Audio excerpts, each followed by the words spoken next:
अच्छा देखो देखो, अभी अभी क्योंकि अभी हम बात कर रहे हैं हरियाणा की। हरियाणा के जो सीएम है इस वक्त, जो यहाँ मुख्यमंत्री आज आए रैली में, उन्होंने कहा कि कांग्रेस की आंखों पे हरा चश्मा चढ़ा है और उसको सब हरा दिखता है। जीत के सवाल पे बोले, सुनिए जरा क्या कह रहे हैं नायब सिंह सैनी, फिर आगे बढ़ते हैं। 10 वर्षों के अंदर मैं अपने कामों को गिना रहा हूँ, जितने काम मैंने किए हैं। हर विधानसभा के अंदर जा करके हम जनता के बीच में अपना हिसाब रख रहे हैं। जनता इस बात के ऊपर मुहर लगा रही है कि काम हुए हैं। इनको काम नहीं दिखाई दे रहे, इन्होंने तो चश्मा लगा रखा है हरे रंग का, इनको तो सारा हरा हरा दिखाई दे रहा। हरा चश्मा किस चीज का लगा हुआ है भाई? की सोच रहे हैं नहीं, जैसे लोकसभा चुनाव में चढ़ रहा चश्मा कांग्रेस वालों को, हाँ। ऐसे अब चढ़ रहा है 8 तारीख को इनके 11 बजे सबकी आवाज लोकसभा में तो 5 जीती। कितनी? 5 जीती नहीं, सारा भारत की बात करो ना, आप हरियाणा की कर लो। हम तो 10 साल के बाद 5 जीते हैं, कांग्रेस तो 1 जीती थी। हमने 5 साल के बाद 10 साल के बाद 5 सीट जीती है। उड्डा को पॉपुलर मुख्यमंत्री बोलते हैं। 67 सीट थी, 5 साल के बाद 40 सीट आई थी हमारी, 46 से 40। 1 मिनट, अब बताइए जवाब दीजिए हरे चश्मे का, हरे चश्मे का जवाब दीजिए। कि हमने 5 सीटें जीती हैं, 5 सीटों पर कड़ी टक्कर दी है और विधानसभा में सरकार बनाने के लिए 46 सीट चाहिए। विधानसभा की इस लोकसभा चुनाव में 46 सीटें भी जीती हैं। अभी मेरे से बोलने दो, बोलने दो, कांग्रेस की 42 सर बोलने दो, दुरुस्त करो भाई सर, आपने 42 जीती है। आम आदमी पार्टी वाली क्यों उसमें ऐड करते हो? वो गठबंधन का पार्ट हमारा, गठबंधन लोकसभा में। अरे अच्छा ठीक है ठीक है, अरे सर एक बार बोल लें दो, फिर करेक्ट कर देना। बोलो। अग्निवीर की बात आई थी। नहीं पहले इधर हरा चश्मा चढ़ा हुआ है आपके आंखों पे, कौन सा? नहीं, हमारे यहाँ हरा चश्मा नहीं, बल्कि हरियाणा की जनता कांग्रेस पार्टी की सरकार 5 अक्टूबर को बनाने की ठान चुकी है। औपचारिकता मात्र बची हुई है। तो पिछले 60 से ज्यादा 14 लग अत्याचार किया नहीं दलितों पर। सर रैली नहीं है सर, प्लीज आप बीच में बहुत टोक रहे हो सर। नहीं, आज तक इनको याद है सारी बातें। सर आप बीच में बहुत टोक रहे हो, ऐसे डिबेट थोड़ी ना होती है सर। बीच में आपका नंबर आएगा तब बोलना। मैं अग्निवीर का एक बात आई थी। हाँ। मैं गौरव जी बड़ी जिम्मेदारी से एक बात बताना चाहता हूँ। नायब सिंह सैनी हरियाणा का आज तक का, हरियाणा नहीं पूरे हिंदुस्तान में आज तक का पहला ऐसा मुख्यमंत्री है जो झूठी घोषणा कर रहा है, फर्जी घोषणा कर रहा है। उन्होंने कहा कि हम अग्निवीरों को 4 साल के बाद ये सुविधाएं देंगे। अग्निवीर की स्कीम गौरव जी 2022 में, लोग खड़े आगे आइए ना, वहां पे क्या खड़े, वहां बात नहीं हो पाएगी, आगे आइए। गौरव जी अग्निवीर की स्कीम हरियाणा सरकार 2022 में लेके आई। 4 साल के बाद रिटायरमेंट 2026 है यानी, और नायब सिंह सैनी जी ने घोषणा कब से लागू करी? 15 अगस्त 2024 से। वो झूठी घोषणा कर रहे हैं, फर्जी घोषणा है। सुनो तो, यानी एक भी लाभार्थी धरती पर नहीं है इसकी। सर इसीलिए आपको जाति का कार्ड खेलना पड़ा। आप ब्राह्मण और जाट और गैर जाट पे आ गए। नहीं नरेंद्र, ब्राह्मण का कार्ड क्यों खेला आपने? मैं बताता हूँ, जाति का कार्ड खेलना पड़ा। सुनिए रणदीप सुरजेवाला क्या करें, सुनाता हूँ मैं। एक सेकंड मैं जवाब दे दूं। पहले सुनो रणदीप सुरजेवाला ने कैसे जाति का कार्ड खेला, सुनो। क्या हुआ पूरे उत्तर प्रदेश के ब्राह्मण नेतृत्व को? कहां गया बीजेपी का पूरा उत्तर प्रदेश का ब्राह्मण नेतृत्व? एक एक व्यक्ति से जाकर पूछ लीजिए, कानपुर पूछिए, बनारस पूछिए, लखनऊ पूछिए, मेरठ पूछिए, एक एक व्यक्ति को चुन चुनकर आदित्यनाथ ने मारा। भैया कैथल वाले बताएंगे यहाँ जात पात चलेगा? चलेगा? हाँ चलेगा, जवाब दो, खड़े हो खड़े हो। अरे आप बोलो ना, आप तो कांग्रेस का पट्टा लेके घूम रहे, बोलो नहीं चलेगा। अभी आप ही के नेता हैं, आप ही के नेता हैं, आप ही के नेता हैं। मैं तो एक बात कहता हूं जी, 15-20 साल के लिए बीजेपी बाहर गई है। अरे दूसरा सवाल तो सुनो। आपके नेता है ना रणदीप सुरजेवाला, किसी और के नेता है? आपके नेता हैं? आपके नेता, हाँ। तो फिर उन्होंने बोला जाति का कार्ड, ब्राह्मण का कार्ड, आप बोला नहीं चलेगा। कौन, ये कौन का बात है? अभी बोल रहे थे ना ब्राह्मणों को यूपी में परेशान किया कांग्रेस ने कोई नहीं कुछ करा। गौरव जी नहीं किया।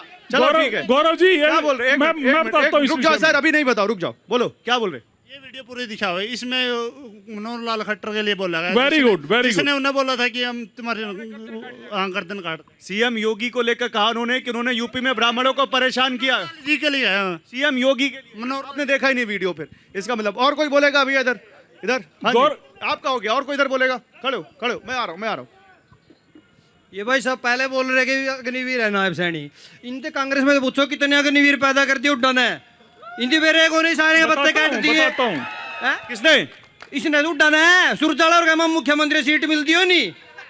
हैं अग्निवीर पहले नहीं बना दिए मैं सुरजेवाला को और अग्निवीर सूरजवाला सैल चा तमर काट दिया वैर सारे नहीं अग्निवीर लीजिए आप अग्निवीर नायब सिंह सैनी कह रहे थे, बोलो भैया क्या कह रहे हो? 370 के मामले में ये देशद्रोही बयान राहुल को कभी इस देश को माफी नहीं मिलेगी। ओहो ठीक है, 370 पे अटकी इनकी सुई। आगे ब्राह्मण का कार्ड क्यों खेला रणदीप सुरजेवाला ने? भैया जी ये सुरजेवाला की जो बैनर पे लिखा है ना, काम ही पहचान है, इसका बेईमानना ही इसका पहचान है और भाईचारे को बिगाड़ना ही इसका काम है।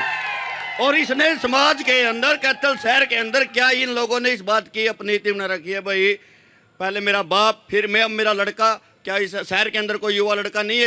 ये सवाल है। हाँ जवाब दो, हाँ जवाब दो। भाई साहब ने कहा पैसे के मामले में सारे कैथल के नहीं, मैं सारे हरियाणा में चैलेंज करता हूँ, कोई रणदीप सुरजेवाला का एक पैसा रसीद कर दे डॉक्टर राजनीति जैसे ना। अरे वो कह रहे हैं, सुनो वो कह रहे हैं पहले उनके पिताजी फिर बाद में उनका बेटा, बीच में वो खुद, और कोई कैथल में कांग्रेस का कैंडिडेट नहीं मिलता क्या? सारे हिंदुस्तान में वो एक ही सारे ही हैं, सारे एक दूसरे के साथ रहते हैं, जो पहचान है उनकी, उन्होंने काम किया, काम करके दिखाया। सर ये 370 वाला मुद्दा है, ये राष्ट्रीय मुद्दा है। हरियाणा के अंदर मुद्दे चलते हैं नौकरी का, खर्ची का, रोजगार का, खर्ची पर्ची भी लगा सकते हो आप। रणदीप सिंह सुरजेवाला ने कभी किसान का मुद्दा सबसे बेस्ट है, जिसमें दूसरे तो मुख्यमंत्री होते नहीं। तो मोदी जी कह रहे हैं, सुनो किसान का मुद्दा चलता है ना, मोदी जी कह रहे हैं किसानों की जमीन दामाद को दे रही कांग्रेस, सही है? सही है जी बात है, तो इसमें कोई दिक्कत नहीं है। जिस टाइम उप मुख्यमंत्री दूसरे चला था नहीं, एक मिनट सर, उप मुख्यमंत्री दूसरे चला था जिस टाइम 1 तारीख को बोली स्टार्ट हो रही, भाजपा पे आज तक नहीं बोली स्टार्ट हो रही। किसान मंडी में बैठे हैं, फसल नहीं बिक रही। हरियाणा में मुद्दे फसल का चलता है, कम उसका चलता है, क्या नाम है? ओके एक मिनट रुकिए भाई। जेजेपी वाले मुझे ये बताइए, आप बीजेपी वाले बताएंगे। भैया ये बताइए राजू भाई जी, किसान के मुद्दे पर आपका क्या स्टैंड है? किसान के मुद्दे पे दुष्यंत जी का जननायक जनता पार्टी का हमेशा एक तरफा स्टैंड रहा है। जब तक दुष्यंत जी 4.5 साल सत्ता के अंदर रहे, जो किसान की थी फसल थी वो हर एक तारीख से पहले, समय से पहले बिक जाती थी, एक एक दाना किसान के खाते पैसा चला जाता था। अब आप देख लीजिए कितने दिनों से जो किसान की फसल है वो मंडियों में पड़ी है, हो जाता और था। सरकार को मजबूरी में, सरकार मजबूरी में अब खड़े हो सब। सर ये किसान के मुद्दे पर बोल रहे हैं, सबसे पहले किसानों को पिटा, फिर पहलवानों को पिटा, फिर सरपंचों को पिटा। इन कांग्रेस वालों के पास कोई मुद्दा ही नहीं है, कांग्रेस वालों के पास कोई मुद्दा ही नहीं है, कांग्रेस वालों के पास मुद्दा ही नहीं है। मैं इनसे पूछता हूँ, डबल इंजन की सरकार थी इनकी, इनसे पूछिए बीजेपी की, गौरव जी इनसे पूछिए, गौरव जी इनसे पूछिए किसान आंदोलन में इनका नकली ये मुख्यमंत्री सुरजेवाला कहाँ था? इनसे पूछिए आप, कहाँ था ये सुरजेवाला? सुरजेवाला तो यहीं था, सुरजेवाला कहाँ था? सारी सरकार सुरजेवाला कहाँ था? सुरजेवाला ने क्या किया किसानों के लिए? आप मुझे बताइए। पूछा है तो जवाब तो सुनो, गौरव जी जवाब तो सुनो। आपने सवाल पूछा है, कैथल की है, सवाल पूछा, जवाब सुनिए।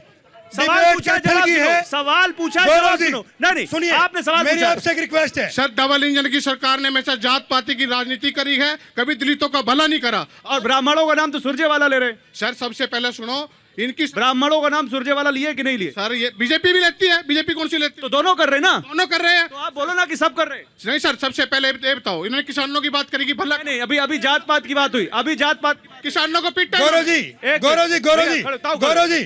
जी सर, मेरी एक रिक्वेस्ट है, जब डिबेट कैथल के अंदर है तो मुद्दा कैथल का होना चाहिए। जो खड़े हैं सर, कैथल वाले ला रहे 370, मैं क्या करूं? ये सबको मैं अपने घर से लाया हूं, आप सबको मैं अपने घर से लाया हूं। लीलाराम के बारे में बात करिए, आप जब फंस गए तो आपको कैथल की याद आ गई, जब आप फंस गए तो आपको कैथल की याद आ गई। इनको मैं घर से लाया हूं, इनको मैं घर से लाया हूं। बोलो, एक मिनट रुक जाओ।